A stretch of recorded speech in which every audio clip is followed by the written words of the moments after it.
Hello students, एक बार फिर से आपका अनअकैडमी के इस प्लेटफॉर्म के ऊपर स्वागत है। हम लोग यहाँ पर 9th फिजिक्स पढ़ रहे हैं और आज हम लोग चैप्टर मोशन के एग्जाम्पलर के क्वेश्चंस करेंगे।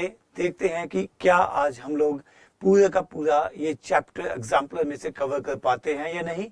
अगर ये लेक्चर लंबा चला तो मैं इसे 2 हिस्सों में डिवाइड कर दूंगा। कुछ पार्ट आज होगा और कुछ अगले सेशन में किया जाएगा। चलिए शुरू करते हैं।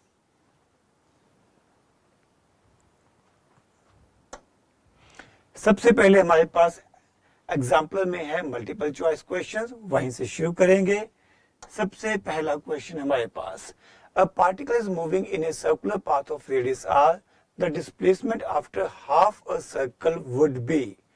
अगर एक पार्टिकल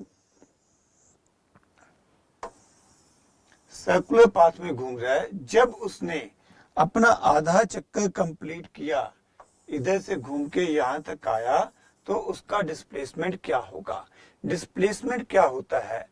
इनिशियल पोजीशन से फाइनल पोजीशन तक का शॉर्टेस्ट डिस्टेंस, यानी कि सीधा आपको ए से बी तक जाना है, ये होगा डायमीटर ऑफ द सर्कल, यानी कि 2r, which means that option C is correct answer. Next question. A body is thrown vertically upward with velocity u. The greatest height h to which it will rise is. एक body को हमने ground से फेंका with initial velocity u, ये कितना ऊपर जाएगी? ऊपर जाने का मतलब हाईएस्ट पॉइंट पे इसकी वेलोसिटी 0 होगी, right. Acceleration due to gravity g will be acting in downward direction. हमारा आंसर भी देखो बच्चों, g की टर्म्स में आ रहा है। g represent acceleration due to gravity. वो एक्सेलरेशन जो अर्थ की ग्रेविटेशनल फोर्स बॉडी के अंदर प्रोड्यूस करती है, this acceleration always acts in the downward direction, right.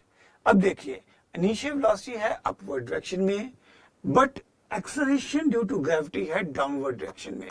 तो आपको कैलकुलेट करनी है ये मैक्सिमम हाइट जो ये बॉडी अटेन करेगी। हम लोग फॉर्मूला अप्लाई करेंगे, v square minus u square is equal to 2as। Final velocity कितनी है हमारे पास? 0। इनिशियल वेलोसिटी कितनी है? u square. एक्सेलरेशन कितनी है? Acceleration due to gravity, but it is acting in downward direction. तो डाउनवर्ड डायरेक्शन में लगने की वजह से हमने इसका साइन नेगेटिव ले लिया है, माइनस जी लिख लिया है। तो एच मैक्स हमें कैलकुलेट करना है। डिस्प्लेसमेंट इस केस में एच मैक्स के बराबर हो जाएगा।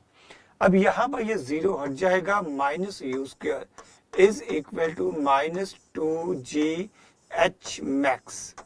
दोनों तरफ से माइनस कट जाएगा, u square is equal to 2g h max, यानी कि बच्चों एच मैक्स की वैल्यू हमारे पास कितनी आ जाएगी? u square by 2g। This is our required answer. h max is equal to u square by 2g. u square by 2g, option B should be our required answer. Next question. The numerical ratio of displacement to distance for a moving object is. अगर एक object move कर रहा है तो numerical ratio of displacement to the distance.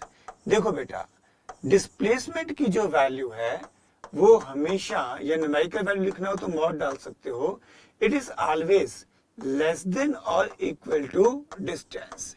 ये क्यों होगा? देखो, अगर ऑब्जेक्ट स्ट्रेट लाइन में चलता है, सीधा चलता है ए से बी तक, तो उस केस में डिस्टेंस या मैग्नीट्यूड ऑफ डिस्प्लेसमेंट ये दोनों बराबर होंगे।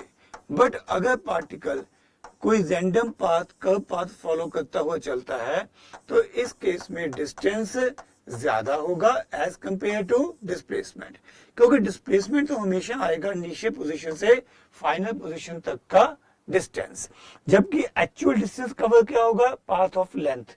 तो ये क्लियर है कि ये डिस्टेंस ज्यादा होगा as compared to length A B which represent displacement. Means अगर तो पार्टिकल स्ट्रेट लाइन में चलता है तो डिस्टेंस एंड डिस्प्लेसमेंट बराबर होंगे। Otherwise distance will be always greater than displacement. तो ये कंडीशन हमेशा ट्रू रहेगी। अगर मैं डिस्टेंस को इधर डिवाइड कर दूं, शिफ्ट कर दूं, तो क्या होगा? क्या कर रहे हैं बच्चों? हम लोग लिख रहे हैं डिस्प्लेसमेंट डिवाइडेड बाय डिस्टेंस। तो ये हो गया लेस देन और इक्वल टू 1। तो मेरा यहाँ पे आंसर बन जाएगा लेस देन और इक्वल टू 1। यहाँ पे आप इस मॉड की चिंता मत करना, ठीक है? दिस जस्ट रिप्रेजेंट मैग्नीट्यूड, क्योंकि देखो बच्चों, displacement is a vector quantity, it has magnitude as well as direction. तो यहाँ पे हम सिर्फ मैग्नीट्यूड की बात कर रहे हैं, डायरेक्शन की तो कोई बात हो ही नहीं रही। तो इसलिए जब हम सिर्फ मैग्नीट्यूड की बात करते हैं तो ये दो वर्टिकल लाइंस खींच देते हैं, यानी कि हम लोग मॉड लिख देते हैं, यानी कि हम सिर्फ मैग्नीट्यूड की बात कर रहे हैं। तो ये रेशियो आ गई लेस देन और equal to 1। Answer is less than और इक्वल टू 1। बढ़िया। अगला question, if the displacement of an object is proportional to square of the time, तब ऑब्जेक्ट का मोशन कैसा होगा?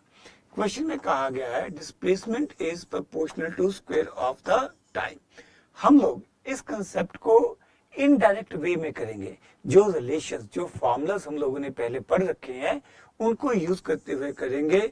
एस का फॉर्मूला क्या होता है? UT plus half A T square. यहाँ पे अगर आप याद करो तो टी की पावर 1 है और इधर टी की पावर 2 है। ये टी की पावर 2 है। मान लीजिए, समझाने के लिए कर रहा हूं, मान लीजिए कि अगर आपके पास u की वैल्यू 0 हो तो समझना थोड़ा आसान हो जाएगा। तो s की वैल्यू मेरे पास क्या बन जाएगी? 0 into T plus half A T square. तो s मेरे पास बन जाएगा हाफ ए टी स्क्वायर, यानी कि मेरे पास बन जाएगा s is proportional to t square, यानी कि displacement is proportional to t square, जो कंडीशन हमें क्वेश्चन में दे रखी थी, राइट? और यहाँ पे नजारा देखो कि s is proportional to t square है, तो जो कंडीशन लिखी थी वो हमारे इस फॉर्मूले के साथ मैच कर गई है। बट ये फॉर्मूला कब एप्लीकेबल होता है? ये फॉर्मूला सिर्फ और सिर्फ तभी एप्लीकेबल होता है जब ऑब्जेक्ट की एक्सेलरेशन कांस्टेंट होती है, यानी कि जब ऑब्जेक्ट यूनिफॉर्म एक्सेलरेशन से मूव करता है, means when motion is uniformly accelerated motion, सिर्फ उसी कंडीशन में ये फॉर्मूला अप्लाई होता है। Means s is proportional to t square, ये कंडीशन सिर्फ तभी एप्लीकेबल होगी जब ऑब्जेक्ट यूनिफॉर्मली एक्सेलरेटेड मोशन में है। Answer is uniform acceleration. Option B should be our required answer, right? चलिए अगले क्वेश्चन पे चलते हैं। नेक्स्ट क्वेश्चन है हमारे पास, for the given VT graph it can be interfere that the object is. VT graph को देख के हमें अंदाजा लगाना है कि भाई ऑब्जेक्ट का मोशन कैसा होगा। अगर हम यहाँ पे देखें, वेलोसिटी की वैल्यू फिक्स है, टाइम तो आगे बढ़ रहा है बट वेलोसिटी की वैल्यू में कोई चेंज नहीं है। इसको ऐसे समझ लीजिए, एग्जांपल ले रहा हूं, मान लीजिए वेलोसिटी मेरे पास है यहाँ पर 15 मीटर पर सेकेंड। यहाँ पे टाइम 1 सेकेंड हो गया, 2 सेकेंड हो गया, 3 सेकेंड हो गया, 4 सेकेंड हो गया, 5 सेकेंड हो गया।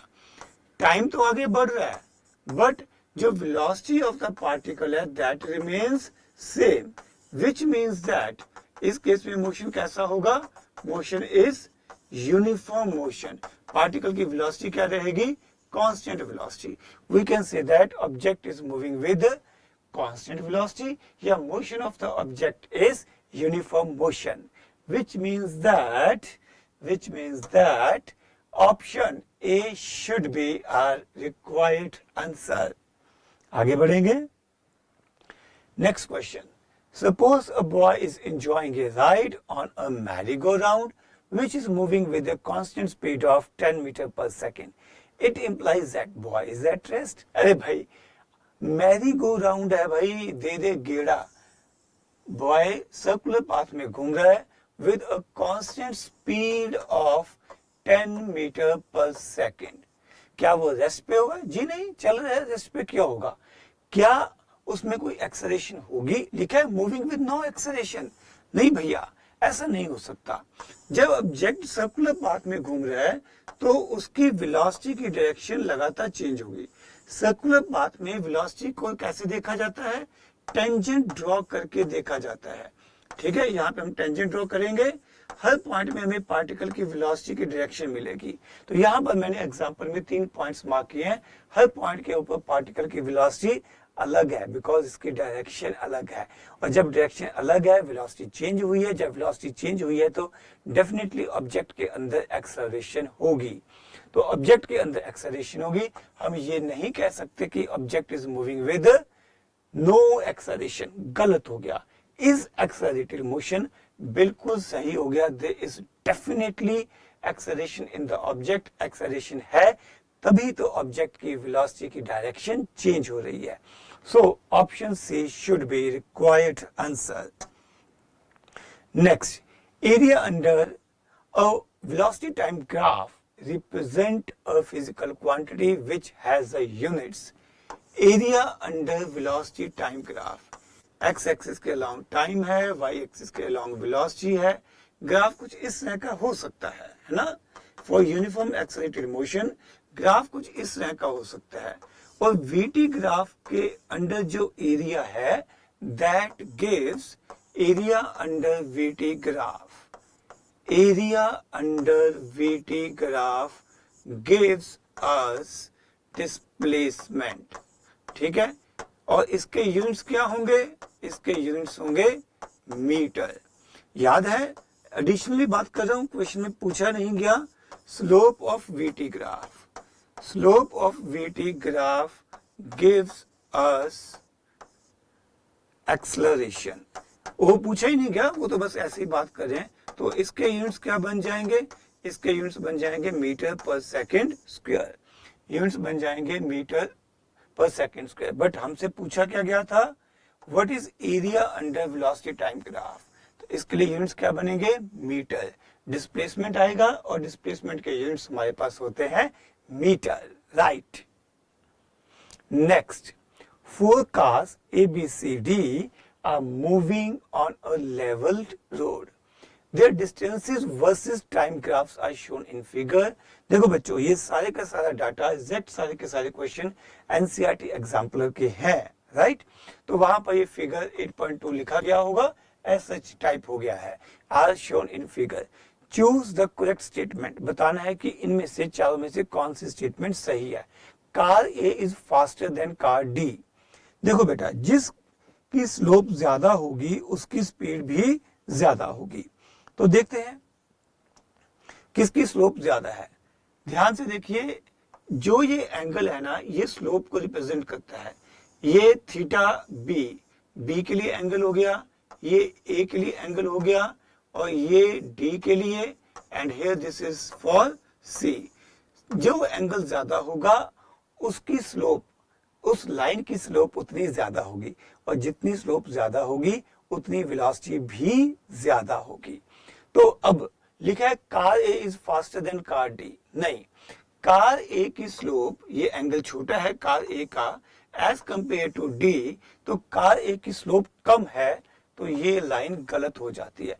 Car B is slowest, car B slowest है, यस, इसके लिए ये एंगल सबसे कम है, तो इसकी स्लोप सबसे कम होगी, ये बिल्कुल सही है। Car D is faster than C. नहीं, कार डी की स्लोप कम है एज कंपेयर टू सी, तो कार डी सी से स्लो है, उससे तेज नहीं है, ये भी गलत हो गया। Car C is the slowest. नहीं, कार सी की स्लोप सबसे ज्यादा है, ये एंगल सबसे ज्यादा है, तो कार सी स्लोएस्ट नहीं है, फास्टेस्ट है, तो ये भी गलत हो गया। It means that option B should be our required answer. Next, which of the following figures represent uniform motion of a moving object? जब ऑब्जेक्ट यूनिफॉर्म मोशन में है बच्चों, तो इसका मतलब क्या होगा कि उसकी वेलोसिटी, ऑब्जेक्ट की वेलोसिटी कांस्टेंट रहती है। Velocity of object remains constant. Velocity कब कांस्टेंट रहेगी? ग्राफिकली कब देखा जाएगा? देखो, डिस्टेंस टाइम ग्राफ की स्लोप हमें क्या देती है?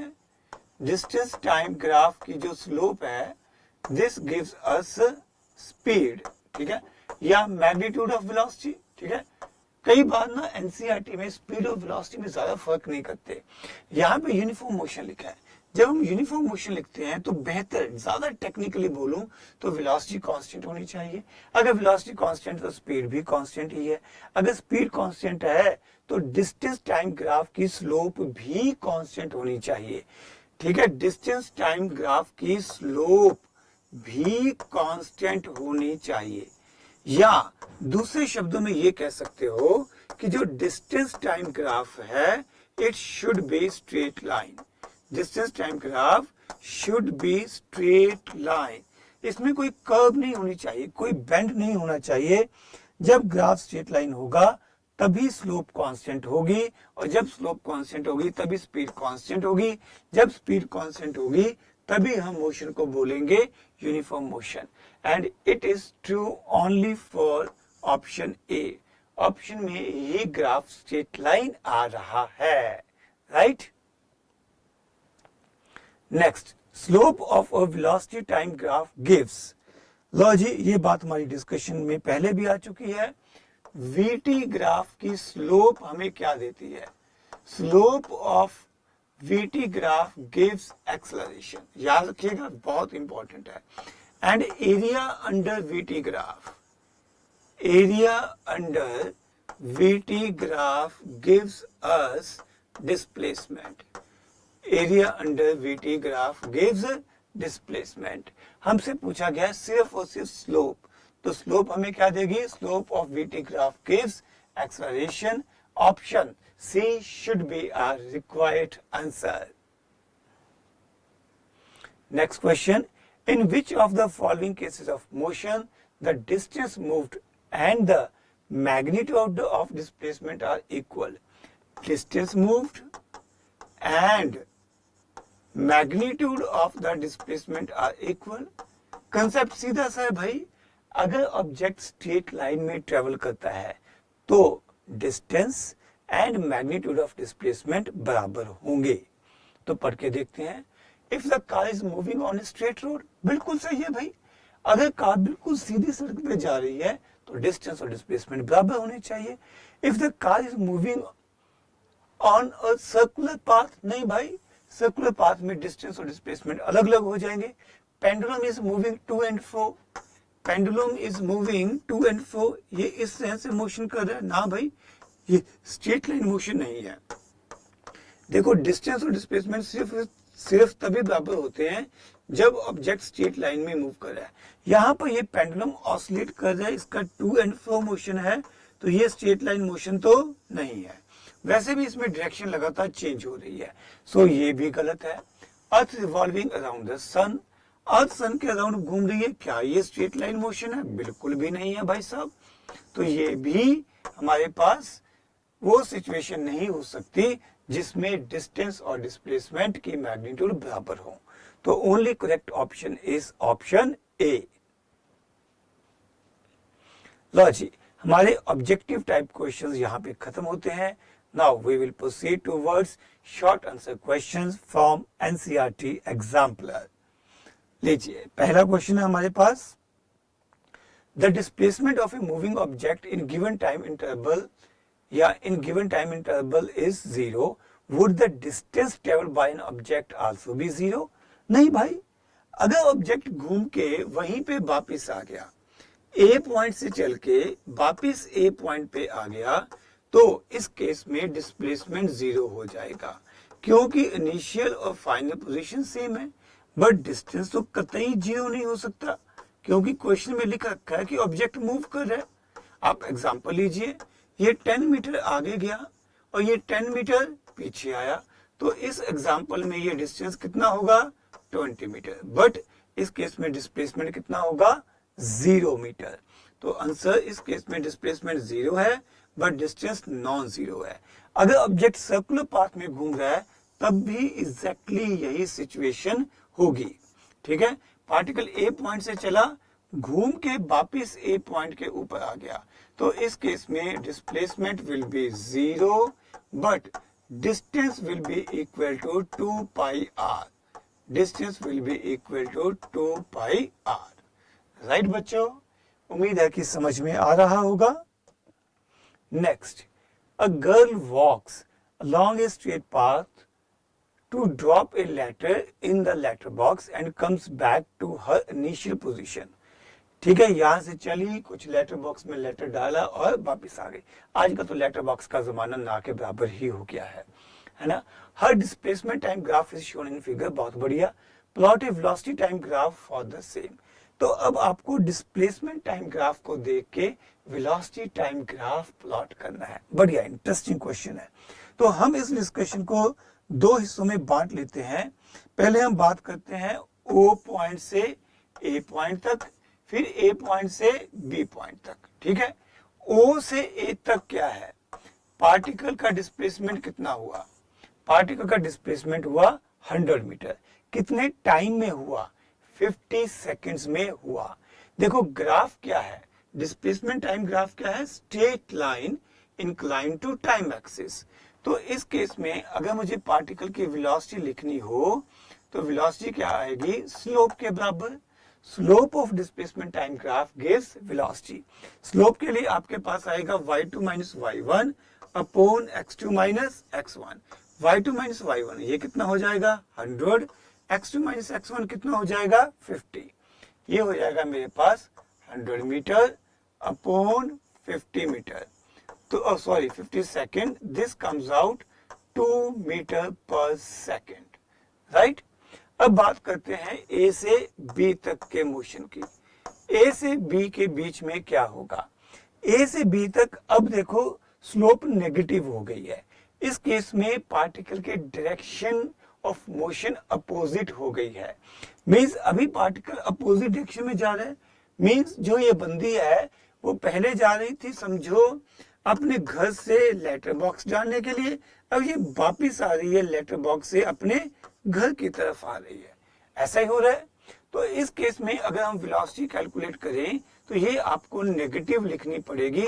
इस केस में स्लोप नेगेटिव आएगी, बाकी परपेंडिकुलर यही रहेगा, y2 माइनस y1 100 ही रहेगा। Base 100 minus 50, this will remain 50 second. तो ये बच्चों 50 सेकेंड ही रहेगा। तो minus 100 metre upon 50 second, this comes out minus 2 metre पर सेकेंड, ये आ जाएगा। तो आपको क्या प्लॉट करना है, आपको प्लॉट करना है यहां पर क्या था, वेलोसिटी टाइम ग्राफ। सो चलिए कोशिश करते हैं वेलोसिटी टाइम ग्राफ प्लॉट करने की। एक्स एक्सिस के अलोंग टाइम है, यहाँ पे एरो डाला जाएगा। वाई एक्सिस के अलोंग वेलोसिटी है, वेलोसिटी के यूनिट्स यहीं पे मेंशन कर दीजिए। टाइम के यूनिट्स भी ब्रैकेट में लिख दीजिए। टाइम कहां से कहां तक जाएगा, 0 से 100 तक और बीच में 50 आएगा। 0, ये बीच में 50 आ गया और यहाँ पे 100 आ गया। अब देखिए वेलोसिटी, वेलोसिटी पहले कितनी थी 2 मीटर पर सेकेंड, फिर वेलोसिटी कितनी है -2 मीटर पर सेकेंड। तो 0 से लेके 50 तक वेलोसिटी रिमेन सेम। 0 से लेके 50 तक वेलोसिटी रहेगी सेम, यानी कि 2 मीटर पर सेकेंड। तो ये ग्राफ कुछ इस तरह का आएगा। 0 से लेके 50 सेकेंड तक वेलोसिटी विल रिमेन 2 मीटर पर सेकेंड। बट फिर उसके बाद गर्ल ने वापस मुड़ के घर की तरफ जाना शुरू कर दिया। तो अब वेलोसिटी की डायरेक्शन रिवर्स हो चुकी है। अब आपके पास वेलोसिटी इधर से आएगी, राइट। तो ये वेलोसिटी आपके पास यहाँ पे आएगी, ये वेलोसिटी आ जाएगी। -2 इस तरफ आ गई, यानी कि +2 थी कब तक, पहले 50 सेकंड तक, और -2 हो जाएगी 50 से 100 सेकंड के बीच में, राइट। आगे बढ़ेंगे। अगला क्वेश्चन है हमारे पास, a car starts from rest. A car starts from rest means उसकी इनिशियल स्पीड कितनी है 0 मीटर पर second. Moves along X axis with constant acceleration of 5 meter per second square for a time of 8 seconds, and if then continue with constant velocity, इसके बाद मैं diagram पे समझा रहा हूं बेटा। टाइम 0 पे कार ने चलना शुरू किया with initial speed of 0 metre पर सेकेंड। ये कांस्टेंट एक्सेलरेशन 5 मीटर पर सेकेंड स्क्वायर से चल रही है और 8 सेकंड तक ये ऐसे ही चलती रही। 8 सेकंड तक आते आते इसने कुछ वेलोसिटी गेन कर ली होगी, वो हम कैलकुलेट करेंगे। जो भी वेलोसिटी गेन कर ली उसके बाद उसके साथ ये कांस्टेंट वेलोसिटी से आगे बढ़ना शुरू कर देती है। बढ़िया है। What distance will the car cover in 12 seconds since it starts straight from the rest? इस तरह से ये 12 सेकंड तक जाती है, तो आपको बताना है कि इसने टोटल कितना डिस्प्लेसमेंट कवर किया। ध्यान से बच्चों, यहाँ पर पहले इसका जो मोशन था वो एक्सेलरेटेड मोशन था। यहाँ पर कार के अंदर एक्सेलरेशन थी, तो यहाँ पर एक्सेलरेटेड मोशन था। तो S1 अलग से कैलकुलेट होगा और 8 सेकंड से 12 सेकंड के अंदर अंदर जो हमारे पास डिस्प्लेसमेंट है वो क्या होगा? It will be uniform motion.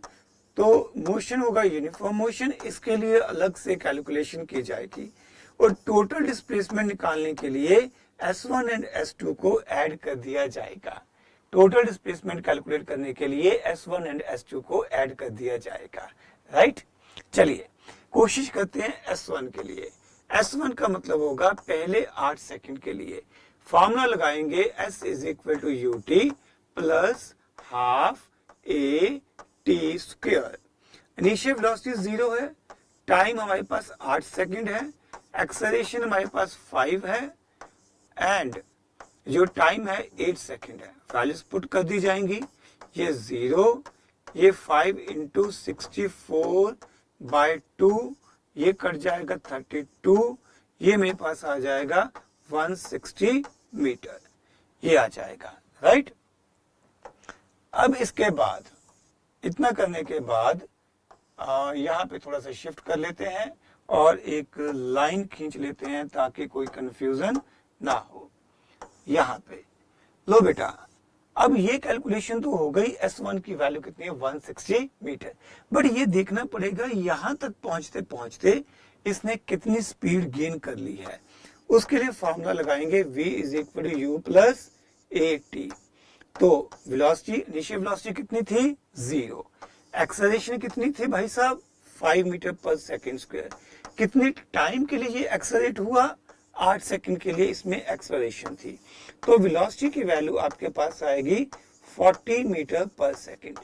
Means 8 second पे इस कार में 40 मीटर पर सेकंड की वेलोसिटी है और ये इस 40 मीटर पर सेकंड की वेलोसिटी के साथ अगले 4 सेकंड के लिए मूव करती है। 8 सेकंड से 12 सेकंड तक, यानी कि अगले 4 सेकंड के लिए ये 40 मीटर पर सेकंड से मूव करती है। विच मीन्स दैट अगर मुझे S2 कैलकुलेट करना हो तो अगले 4 सेकंड के लिए मैं कैसे कैलकुलेशन करूंगा? वेलोसिटी कितनी है? 40, कांस्टेंट वेलोसिटी है और टाइम कितना है? 4 सेकंड्स। तो 40 मीटर पर सेकंड से 4 सेकंड के लिए मूव किया गया, जिसका मतलब 8 सेकंड से 12 सेकंड के बीच में 160 मीटर डिस्प्लेसमेंट कवर हुआ। हमें कैलकुलेट करना है total displacement which is S1 plus S2। तो टोटल डिस्प्लेसमेंट के लिए कैलकुलेशन कैसे करेंगे? S1 plus S2। S1 की वैल्यू कितनी है मेरे पास? ये रही 160। S2 की वैल्यू भी भाई साहब कितनी है? 160। तो टोटल डिस्प्लेसमेंट मेरे पास कितना आ गया? 320 metre, which is our required answer, 320 meter. Next question. A motorcyclist drives from A to B with uniform speed of 30 km per hour. तो भाई साहब कहानी कुछ ऐसे है कि एक मोटरसाइकिलिस्ट A से B तक जाता है, moving from A to B। ठीक है, डिस्टेंस मेंशन नहीं किया गया, बट जाते समय इसकी स्पीड कितनी है? 30 kilometre per hour and it returns back with a speed of, जाते हुए है 30 किलोमीटर पर आवर और वापिस आते हुए इसकी स्पीड है 20 किलोमीटर पर आवर। क्वेश्चन में पूछा गया है what is average speed of the motorcyclist, उसकी एवरेज स्पीड क्या होगी। अब बच्चों एवरेज स्पीड का फॉर्मूला क्या होता है, total distance upon total time taken, total distance upon total time taken, total distance upon total time taken, A से बी तक जाने का टाइम और बी से ए तक वापस आने का time. Total distance, distance question में मेंशन ही नहीं किया गया।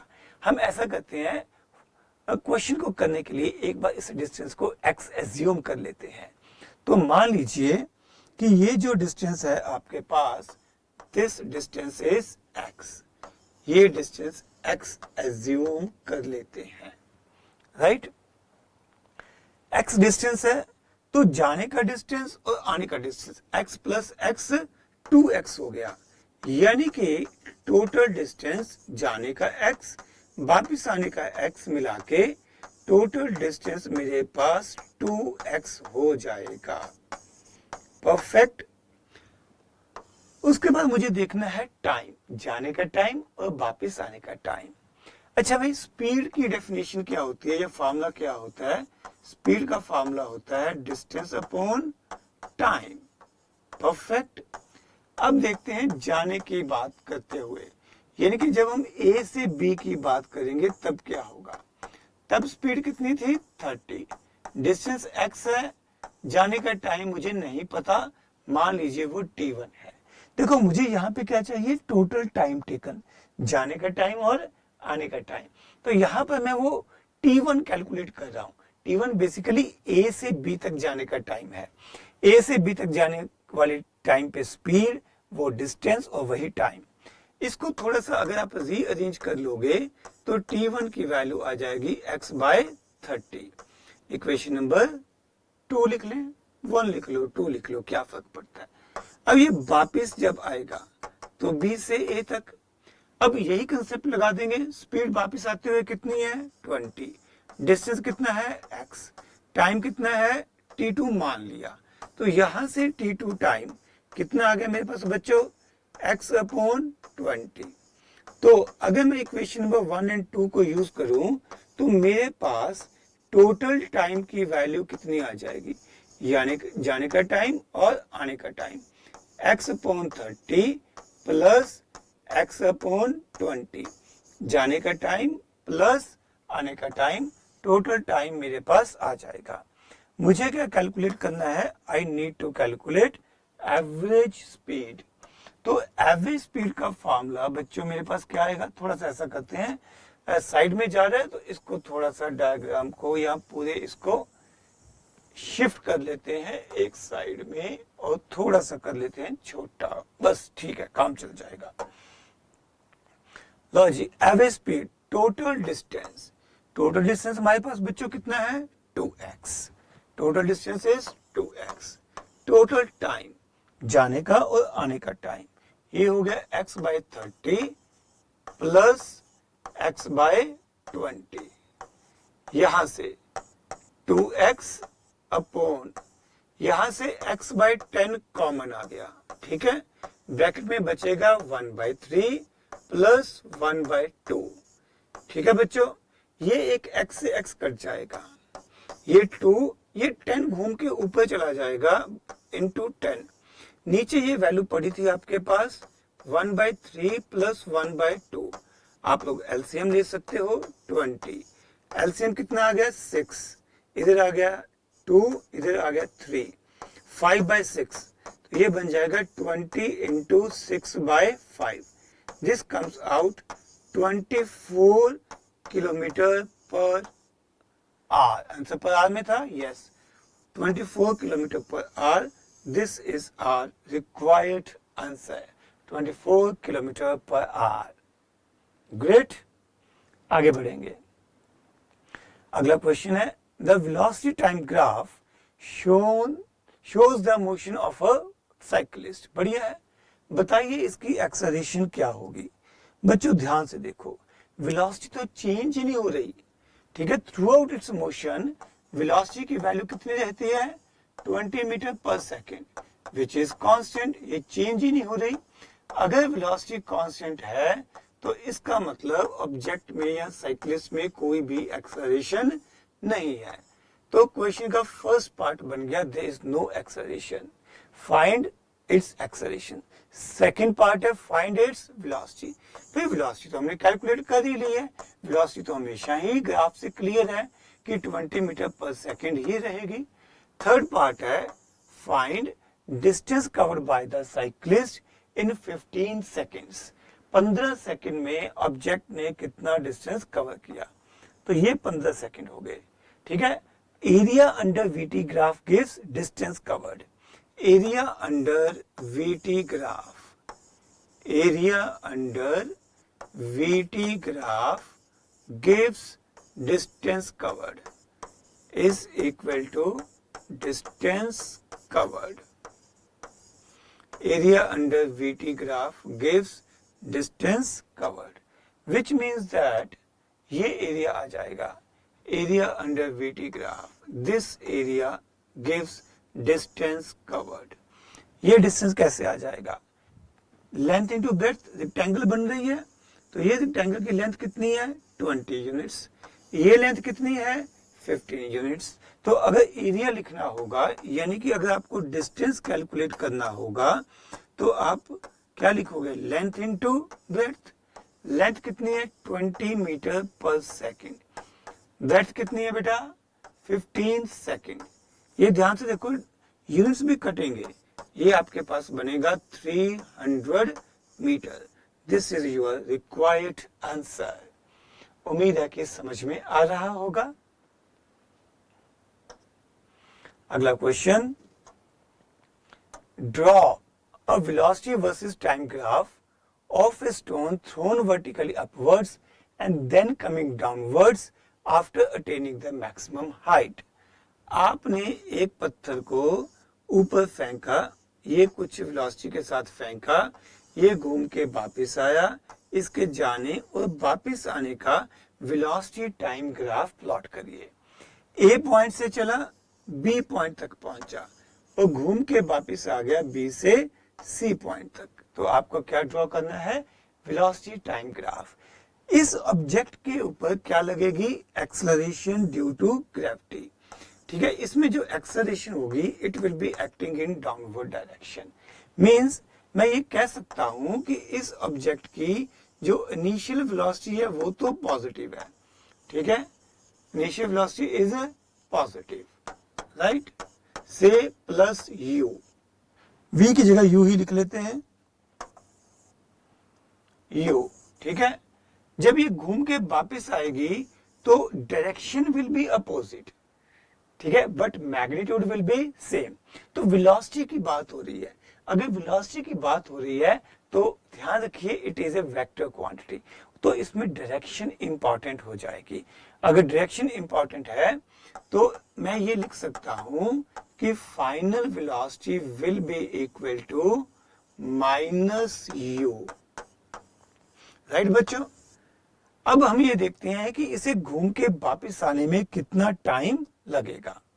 ये कर सकते हैं, तो टाइम ढूंढते हैं। दो तरीके हैं, सीधा ही कर लेते हैं, चलो ये ठीक है, सिंपल तरीके से करते हैं। v is equal to u plus a t, formula हमें आता है, कोई दिक्कत नहीं है। वेलोसिटी, फाइनल वेलोसिटी, क्योंकि ये नीचे को है, साइन हम पहले से ही लगा चुके हैं, तो ये होगी माइनस यू। नीचे वेलोसिटी यू है। एक्सेलरेशन क्योंकि डाउनवर्ड डायरेक्शन में है तो माइनस जी लगाई जाएगी, इनटू टी, वो टाइम जितनी देर में ये घूम के वापिस ग्राउंड पे आ जाएगी। ये यू इधर शिफ्ट कर दीजिए, minus u is equal to minus g t. ये हो गया minus 2u is equal to minus g t. तो यहां से मेरे पास t की वैल्यू क्या आ गई? 2u by g. This comes out value of time, वो टाइम जितनी देर में ये बॉडी घूम के वापस ग्राउंड के ऊपर आ जाएगी। राइट बच्चों? अरे क्या हो रहा है इसको?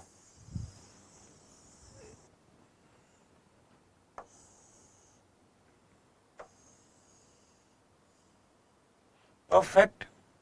बट हमसे ये तो पूछा ही नहीं गया था। हमसे पूछा गया है कि भैया इसका वेलोसिटी टाइम ग्राफ प्लॉट करो। चलिए शुरू करते हैं। एक्स एक्सिस के अलोंग टाइम है, वाई एक्सिस के अलोंग वेलोसिटी है। जब हमने इसको फेंका, अपवर्ड डायरेक्शन में फेंका तो वेलोसिटी थी प्लस यू।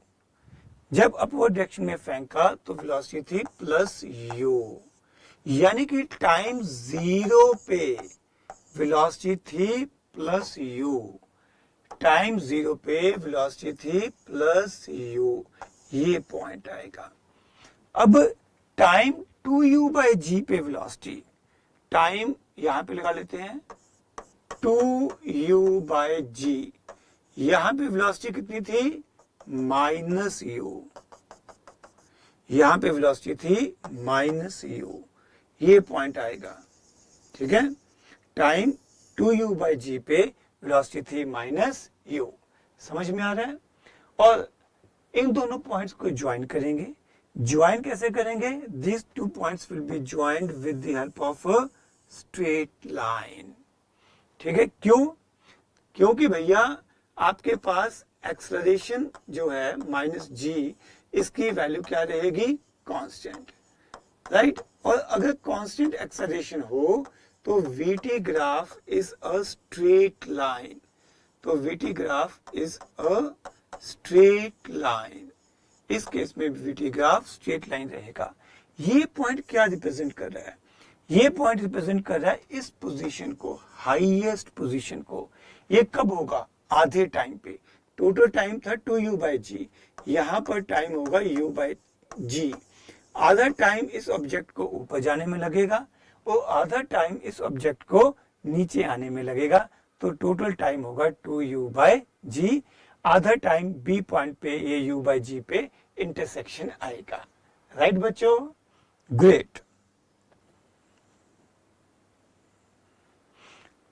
स्टूडेंट्स, हम लोग अपना ये लेक्चर यहीं पे खत्म करेंगे। अगले लेक्चर में हम एग्जाम्पलर के लॉन्ग आंसर टाइप क्वेश्चंस करेंगे। तब तक के लिए नमस्कार, सत श्री अकाल, आदाब।